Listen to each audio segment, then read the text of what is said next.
بسم اللہ الرحمن الرحیم۔ ایک رات مصر کے بادشاہ فرعون نے ایک خواب دیکھا کہ شام کی طرف سے ایک آگ آئی اور اس آگ نے تمام گھروں کو جلا ڈالا، جبکہ بنی اسرائیل محفوظ رہے۔ دہشت کے عالم میں بیدار ہونے کے بعد فرعون نے تمام کاہنوں اور نجومیوں کو جمع کر کے اپنا خواب بیان کیا۔ نجومیوں نے اسے بتایا کہ بنی اسرائیل میں ایک بچہ پیدا ہوگا جو فرعون کی بادشاہت کو ختم کرے گا۔ وہ بچہ کون تھا اور اس نے فرعون کی بادشاہت کا خاتمہ کر کے مصر کی تاریخ کو کیسے بدل ڈالا؟ اس ویڈیو میں ہم فرعون کے اس خواب اور اس پر اسرار بچے کے مطابق جانیں گے۔ فرعون خدائی کا دعوے دار اور بڑا ظالم و جابر بادشاہ تھا۔ اس نے بنی اسرائیل کو اپنا غلام بنا رکھا تھا، حالانکہ وہ حضرت یوسف علیہ السلام کے زمانے سے وہاں رہا کرتے تھے۔ حضرت یوسف علیہ السلام نے اپنے والد حضرت یعقوب علیہ السلام اور اپنے بھائیوں کے لیے زمین کا ایک حصہ اس وقت کے فرعون بادشاہ ریان بن بلیس سے حاصل کیا تھا۔ حضرت یعقوب علیہ السلام کی یہی نسل بنی اسرائیل کہلائی، جو مصر میں خوب پھلی پھولی، اور یہ لوگ حضرت یعقوب علیہ السلام کے دین کے پیروکار تھے، لہٰذا اس وقت اللہ کے نزدیک یہ سب سے بہترین جماعت تھی۔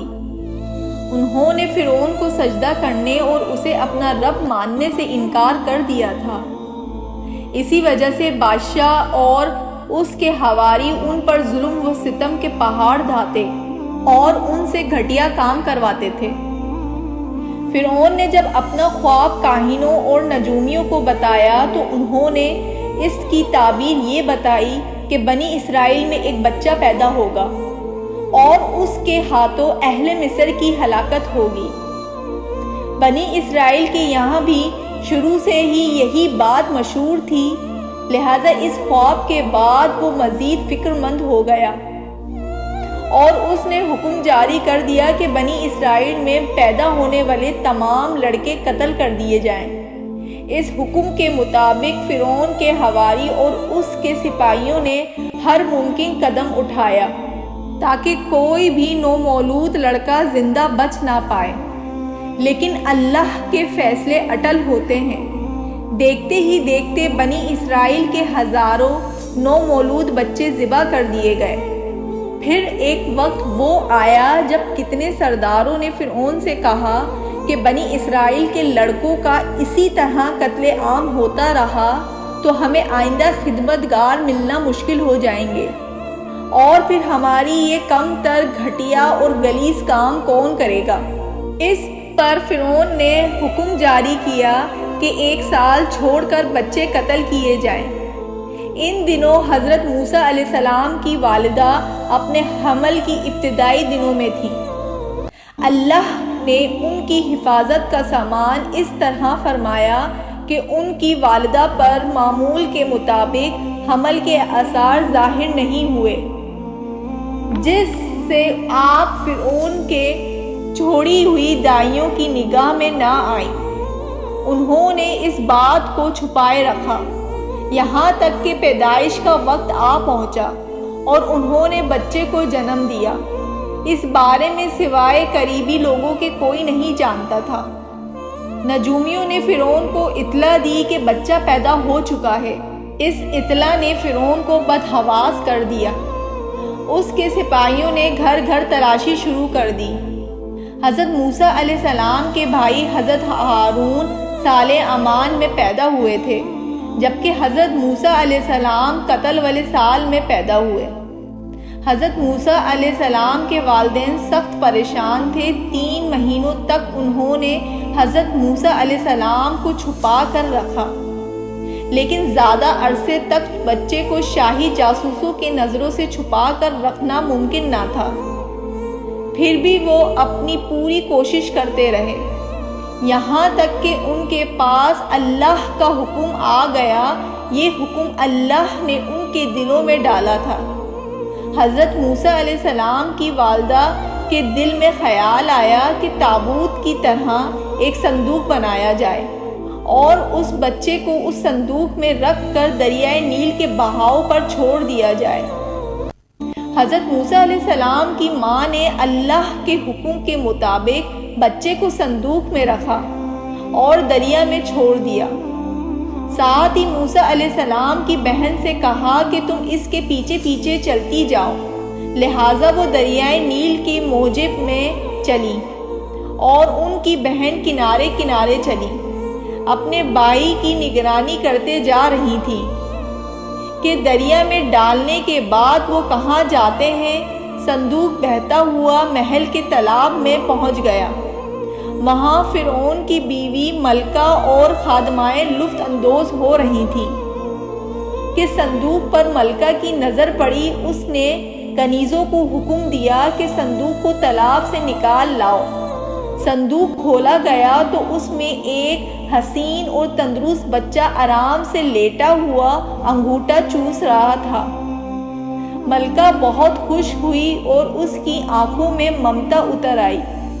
شفقت اور محبت سے بچے کو گود میں لے لیا۔ ملکہ نے سوچا کہ بچے کو بیٹا بنا کر پالنا چاہیے۔ محل میں کسی نے خدشہ ظاہر کیا کہ بچہ بادشاہ کی سلطنت کو ختم کرنے کا سبب بھی بن سکتا ہے۔ فرعون کے دل میں بھی یہ خیال آیا کہ کہیں یہ بچہ بنی اسرائیل کا وہ لڑکا نہ ہو جس کے بارے میں نجومیوں نے پیش گوئی کی تھی۔ لیکن فرعون کی بیوی نے کہا کہ یہ بھی تو ہو سکتا ہے کہ یہ بچہ ہماری آنکھ کی ٹھنڈک بنے، کہ ہم اس کو اپنا بیٹا بنا لیں۔ اس پر فرعون نے کہا کہ یہ صرف تیری آنکھ کی ٹھنڈک ہے، میری نہیں۔ میں نہیں چاہتا کہ بنی اسرائیل کا کوئی بچہ میری نگرانی میں پلے، لہٰذا یہ صرف تیری ہی آنکھ کی ٹھنڈک ہے۔ حضرت ابن عباس فرماتے ہیں کہ اگر یہ فرعون یہ بات کہہ دیتا کہ یہ میری بھی آنکھوں کی ٹھنڈک ہے کہ اللہ تعالیٰ اسے ہدایت دے دیتا، لیکن اس نے یہ کہا کہ یہ صرف تیری آنکھوں کی ٹھنڈک ہے۔ ملکہ نے اس بچے کا نام موسیٰ رکھا، جس کے معنی ہے وہ شخص جو پانی سے نکالا گیا ہو۔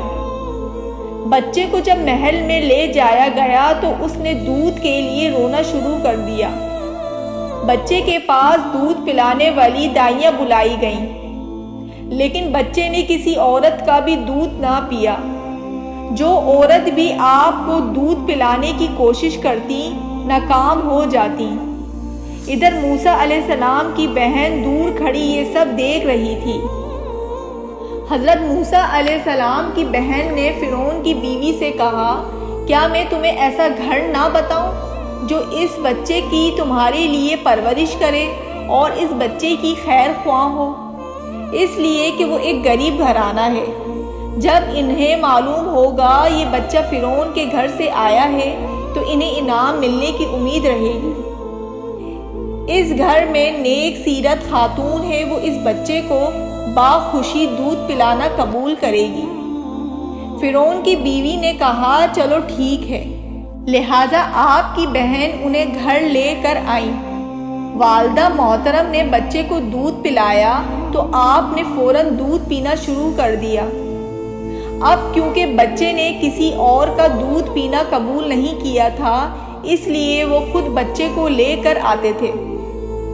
اسی طرح موسیٰ علیہ السلام کی والدہ کا بے حد احترام ہونے لگا۔ اس طرح حضرت موسیٰ علیہ السلام شاہی محل میں پرورش پا کر جوان ہو گئے اور پورے توانا ہو گئے۔ لہٰذا اللہ نے آپ کو نبوت کے منصب پر فائز کیا۔ آپ نے بنی اسرائیل کو فرعون سے آزادی دلائی اور مصر سے نکل گئے۔ فرعون بنی اسرائیل کو ختم کرنے کے لیے لشکر لے کر روانہ ہوا۔ جب بنی اسرائیل بحر احمر کے قریب پہنچے تو اللہ نے ان کے لیے دریا کے بیچ سے راستہ کھول دیا کہ وہی موقع تھا جب فرعون کا وہ خواب پورا ہونے والا تھا اور اس کی بادشاہت اور لاؤ لشکر تباہ و برباد ہونے والی تھی۔ بنی اسرائیل تو سمندر کے پار چلے گئے، مگر جب فرعون اپنے لشکر سمیت ان کے پیچھے آیا تو سمندر کا یہ راستہ بند ہو گیا۔ اور وہ اپنے لشکر سمیت اس سمندر میں غرق ہو گیا۔ ہمارے چینل کو سبسکرائب کریں اور اوپر دیے گئے بیل کے بٹن کو کلک کریں تاکہ آنے والی ہر نئی ویڈیو آپ تک پہنچ سکے۔